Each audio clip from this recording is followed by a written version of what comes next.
I'm very curious to hear what you have to say. I'm a huge fan, by the way. Thank you. Let's get to know you a bit. So for every hero or superhero, they all have origin stories. What is Sherrie Silva's origin story? So my origin story is I'm originally from Rwanda, East Africa, tiny little country, but amazing country. Woo! And, I grew up over there until I was about 5. Then I moved to the UK with my mom. And, I have a similar story to a lot of heroes, which is, we started out with not much at all. And, I know how to go to the well. I know how to fetch water. And those things are always with me. And I always remember that little girl and where I am now, and that's basically my origin story. After that, we hustled.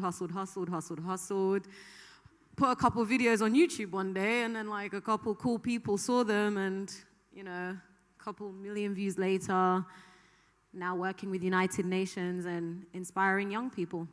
That's really incredible. So just to touch on that really, when you started literally daring to dance, as this is the theme of this conference this year, and then uploading videos on YouTube, did you see yourself here? Did you aspire to become the Sherrie Silva that you are today? No. I'm one of those kids that just, my brain works really fast, so I never ever planned to dance. Who wants to dance? Come on, with African parents. No. I wanted to be a surgeon, then I wanted to be an astronaut. And then my mom was like, there's no black astronauts. So I was like, oh, okay. Then I got, and then I just used to dance for fun. When your aunties come around, Sherrie, dance for Auntie Janet. Oh, all right. Do that thing when you walk on your hands. All right. And then my mom used to put me forward to perform for the Rwandese community in the UK. And they kind of took me seriously, and one day they gave me the opportunity to perform for my president, His Excellency Kagame. And then he just really liked the performance, I guess, and they put me forward for a movie. I auditioned, I got the part, blah, blah, blah. I went to do this movie in South Africa called Africa United. It was about 5 kids who walked to the World Cup. So then I had to make the decision if I was going to go to university or if I was going to continue this exciting acting path, which I've always wanted to do. But education is so important to me, and I always want to push young people especially to do your talent, but also be in education. So I chose to, focus on university. And hey, when I was in university, I started dancing for fun, and people started watching it, and I'm back now. So, got both. That's awesome. Yeah. So as you've been on this journey in this, I guess, world stage, who have been your biggest inspiration? My first inspiration is Jesus, because he teaches me how to love, how to always give back. No matter what you get, it's always just better to give back, and that's just in my heart, and that's obviously why I have the philanthropy projects, and I'll always have it, and it's just a natural thing to me. The second inspiration is my mom, because she's just, again, she's such a giver, and she's so generous, and she's so kind and forgiving. Then my last two are Oprah Winfrey, because she's just such a powerful black woman who also gives back, and Ellen DeGeneres, she's also generous, always gives back, and is just a star, really. So these are the people that I look up to. And I met 3 of them so far, so I haven't met Ellen yet. So if Ellen is your friend, I'm sure you'll meet her soon enough. So I work in the entertainment industry, and as a young woman, I know it can be a bit, tough sometimes when you're trying to assert yourself, and when you're trying to work with the opposite sex. It's not always easy. So as you've been on this and I guess dared to dance, what have been some of your challenges? So one of my biggest challenge is I have a baby face. Trust me, without all of this paint that my makeup artist, we really work hard to make me look grown up so you guys could take me seriously. So I have a baby face. So when I started out, I used to wear these massive 6-inch heels, and then like make my voice deeper, just so people could take me seriously. And because I even remember when I went to speak in front of the Pope this year at the United Nations, everyone was older than me, and I was there to deliver a message on behalf of the young people as a young person, you know, and I was just nervous. Just being young, you know, just being taken seriously, that's my biggest challenge. And I think also, of course, being a young black woman as well, working abroad, of course, there's challenges that come with that. But, you know, I don't let those things get in my way. I actually just, I believe I can do it, you know. I pray a lot. So my challenges, they don't mean that much to me. You know what I mean? If I can come out of like carrying water on my head when I'm 4 or 5, and then next minute I'm sitting in front of all you successful people, what can't I do? Yeah. You know? Definitely. I definitely understand that. I can relate. But yeah, well done. You're doing amazing. Thank you. And so there are thousands of aspiring dancers, singers, artists out there. I encounter them every day. What kind of advice would you give them? Okay, my first advice. One of them is, if you're, for example, an aspiring artist or dancer or singer, and you're living in Africa, and we know that, for example, Africans, we're always late and stuff, and sometimes we like working on this other standard. You have to put yourself on a world standard, because Africa is not just the limit. So I always tell artists that I work with and dancers that I work with, you know, a challenge for me is just the unprofessionalism. So just because people are being unprofessional around you, you get somewhere on time and everything else is running late, it doesn't matter. Just be on time and put in your best. Don't worry about what everyone else is doing, because that same attitude that you use when you're in an unprofessional environment is the same attitude that will carry you and people will respect you more. And the other thing is, don't be stingy to yourself. Don't be selfish. Like, I didn't have a lot of money.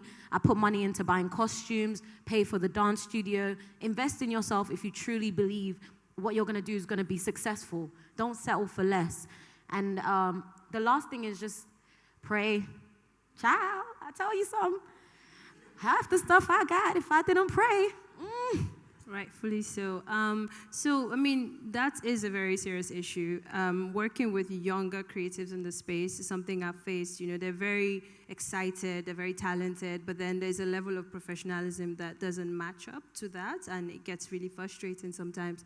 So how do you advise that message gets across? Like, how do you, teach young creatives that want to become stars, that want to succeed? How do you teach them to be professional? Like, how do you suggest that happen?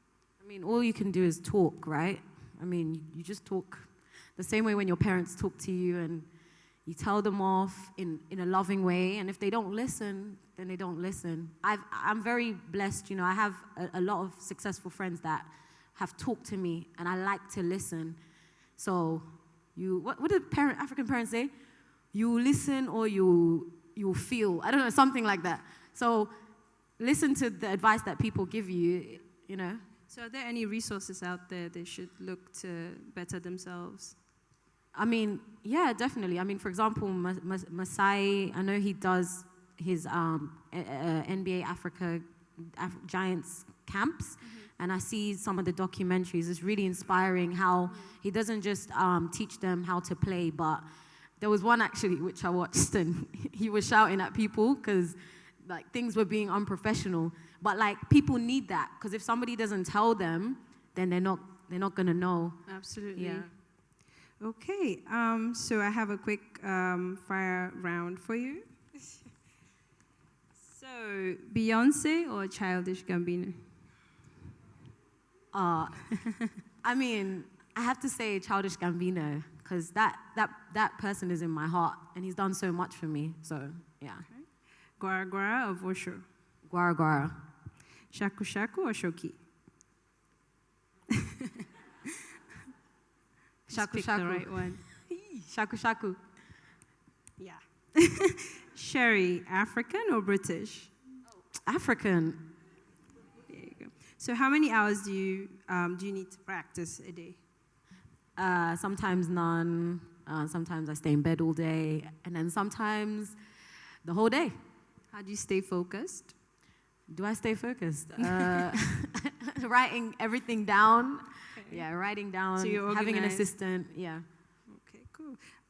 Who would who would you like to work with? Like, who would you like to perform with that you have not worked with in the past? I want to perform for the Queen of England. Anyone? Amazing. Okay. If you know her. Drake, I think he's really cool. Okay. And you guys, tonight. Yeah.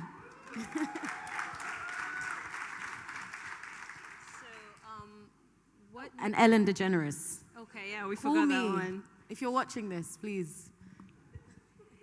So when you're not dancing, what do you do? Like, what are all the things in your life that you're passionate about when you're not dancing? So when I'm not dancing, I'm very passionate about sleep. It's my favorite thing. Secondly, eating. Thirdly, massages. All right, that's my thing. Aside that, those three passions. Going to Rwanda, Nigeria, Mozambique, and Uganda, and just spending time with the children in some of the programs that I've set up. I mean, that's the best for me. Yeah, I was actually just going to come to that. So I was going to ask you what you do to support young African artists at the moment.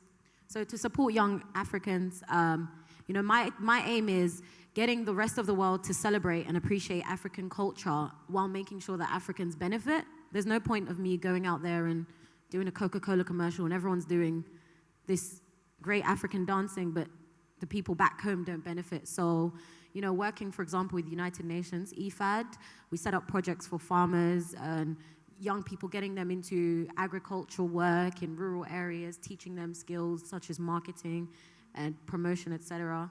Then in my personal charity, Destiny Rebuilders / Children of Destiny.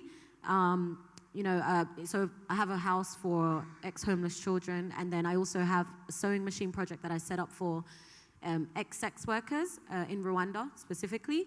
And then I do these Destiny workshops. So I give free dance workshops, and then I teach them life skills as well.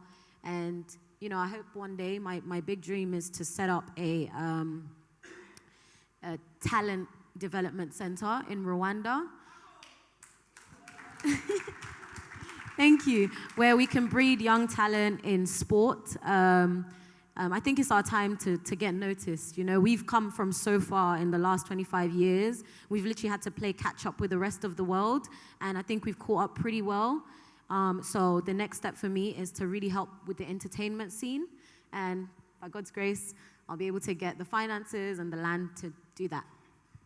How do you find time to do all these things? You do a lot, first of all, so that's really incredible. It's very inspiring to young people out there. It doesn't matter how old you are. I was taught my time at ALA that even as young as you are, as a teenager, you can make a change. Your voice matters, you're important. So yeah, well done, really, again, and congratulations on all your success. Lastly, I don't know how we're doing on time. You're doing great. Okay, great.